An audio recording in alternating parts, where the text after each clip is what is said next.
How to change country on Samsung phone. Step 1. Open the Settings app. Start by opening the Settings app on your Samsung phone. Scroll down and tap on Accounts. And back out. Step 2. Manage your Samsung account. Tap on Manage Accounts. And select New Samsung account. Log in if prompted. Step 3. Change country or region. Look for the country or region option.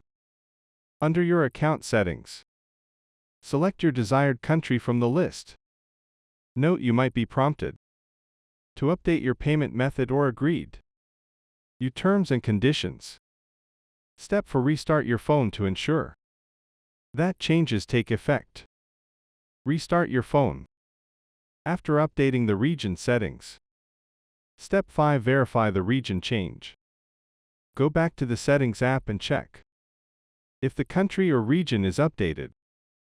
You can also verify by visiting Samsung Galaxy Store or related apps to see the region-specific content. That's it. Thanks for watching.